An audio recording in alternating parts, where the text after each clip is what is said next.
او جنۍ مهر اخلي نو ګټه کوي.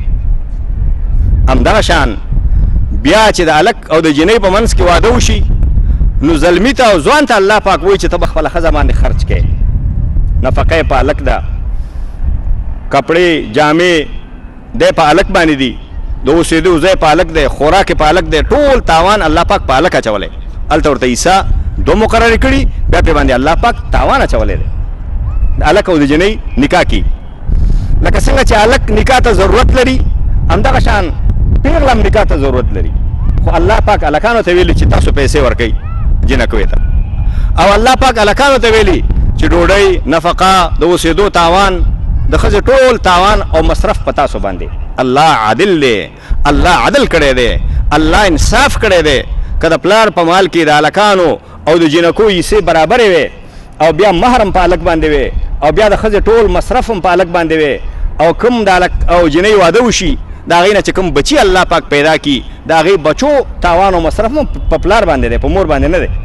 او د بچو تاوان هم پلار باندې وې نو بیا خو سړي سره زیاتی کېده، بیا خو هلک سره زیاتی کېده. نو په دې وجه باندې الله زیاتی کولو والا نه دی، الله ظلم کولو والا نه دی، الله عدل والا دی، الله انصاف والا دی. الله د هلکانو هېڅ پروا نه لري، الله د سړو هېڅ پروا نه لري. د دې درس نه مخکې تاسو حدیث واورېده چې الله پاک وفرمایل چې زما هېڅ پروا انسانانو ته نشته، که دا ټول نیکان شي زما ورته پروا نشته، که دا ټول نیکان شي ما ته فایده نشي رسوی، که دا ټول بدان شي ما ته فایده نه شي رسوی. الله د بندګانو نه غني دی، الله د بندګانو نه بې پروا دی، الله د سړو نه او د هلکانو نه ویرېږي نه چې د ویرې نه به یې د دوی برخه ډېره مقرر کړي. هغه انصاف کولو والا دی، هغه عدل دی، دا د هغه د عدل غوښتنه وه، دا د هغه د عدل تقاضا وه، او دا د هغه د عدل او د هغه د حکمت تقاضا وه چې دا کار الله کړی دی.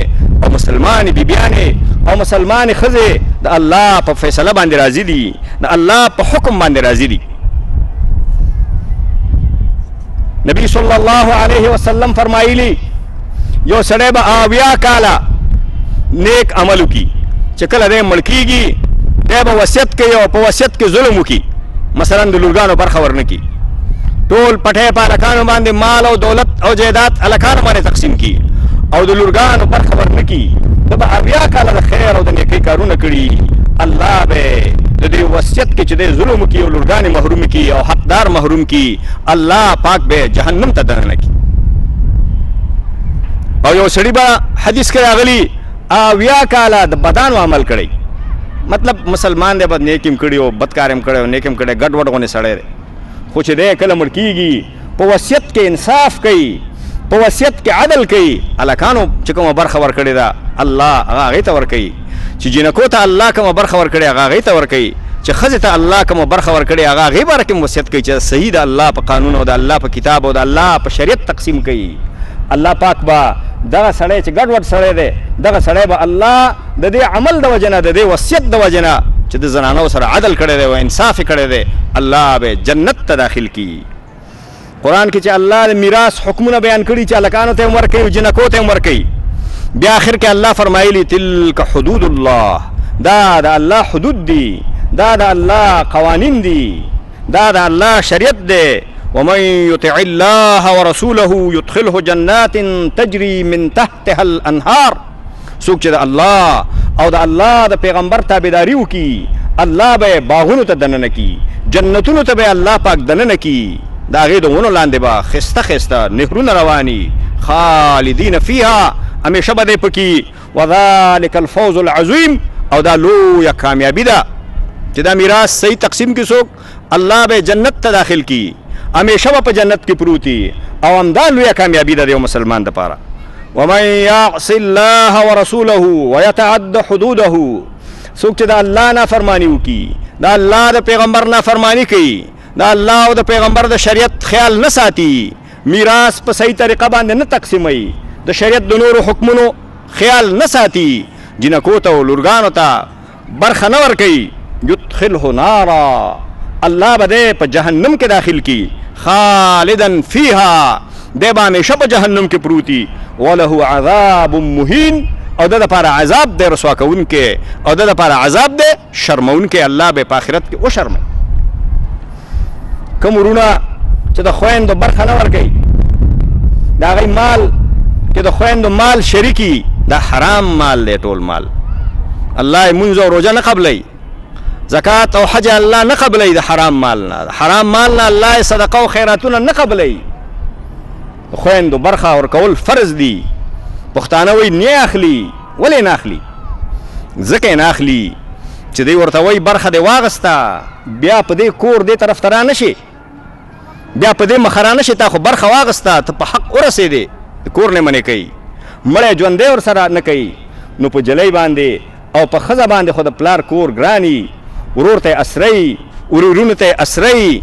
هغه چې د میراث د وجې نه د پلار د کور نه بندېږي، نو هغه یې د ویرې نه پرېږدي، د ویرې نه یې پرېږدي. دا غلطه خبره ده چې نه اخلي او که اخلي. ولې نه اخلي؟ همدغه خور چې واده شوې ده، ته چې د هغې نه 1000 روپۍ قرض کې، یو میاشت 2 میاشتې درته وګوري، په 3مه میاشت د خوریا را رواني، ماما سلام علیکم. وعلیکم سلام. هلکه ولې راغلې؟ ماما مور مې ویلې چې ما ورور مریض دی او ابا سره مې پیسې هم نشته او موږ ته چا قرض هم را نه کړې او تا باندې زموږ 1000 روپۍ وې که خفه کېږې نه. مور مې ویلې هغه راکړه، او که در سره نه یې څه مسله یې خیر زموږ بس چاره وکړو. غواړي که نه غواړي؟ غواړي که نه؟ همدغه خور 1000 روپۍ غواړي چې قرض یې درکړي. تاسو واخلئ د خپل خور نه 1000 روپۍ قرض، چې غواړي که نه غواړي. نو 1000 روپۍ غواړي او لکونه روپۍ پرېږدي، 1000 روپۍ غواړي او جریبونه ځمکه پرېږدي، نه یې پرېږدي. او ولې تا ته پرېږدي؟ ته ولې هغې ته نه پرېږدې؟ دا هلکان خپلې برخې خپلو خویندو ته ولې نه پرېږدي؟ ولې ورته نه وایي چې ځه ته ښځی جلۍ کار روزګار نه شي کوی، بل شی نه شي کوی، دا د پلار مال ټولې تا زه خو هسې هلک یم نر یم ګرځم پیدا کوم به ګټم به، داسې ولې نه کوئ؟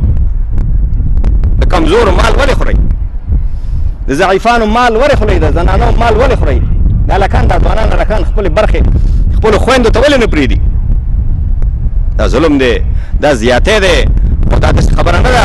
الله په آخرت کې د دې پوښتنه کوي، الله په آخرت کې د دې پوښتنه کوي. پوښتنه مونځ روژه نه کېږي، هېڅ شی نه کېږي، زکات نه قبلېږي، صدقې خیراتونه نه قبلېږي. حرام مال دی، په مال کې پټ دی. څوک زکات نه ورکوي، د هغه خیرات نور خیرات او صدقې نه قبلېږي، مونځ نه قبلېږي. د زکات پیسې چې پیسو کې پاتې شوې حرامې پاتې کېږي. میراث مال چې په مال کې پاتې شو حرام پاتې کېږي، ناروا پاتې کېږي. څوک شته چې د اعلان وکړي چا به د خپلو خویندو برخه ورکوي؟ څوک شته چې اعلان وکړي چې د خپلو خویندو برخه به ورکوي؟ څوک شته؟ ټوله ورکوئ. ماشاءالله ماشاءالله، خپلو خویندو برخې ورکوئ. مال الله سره دی، دولت الله سره دی، الله ورکولو والا دی، الله سره هر شی ډېر دی. حق په حقدار باندې وسپارئ، الله به په هغه حلال مال کې تاسو ته برکت واچوي. الله حکمونه ژوندي کوي، د الله شریعت ژوندي کوي، د الله قانون او د الله حدود ژوندي کوي.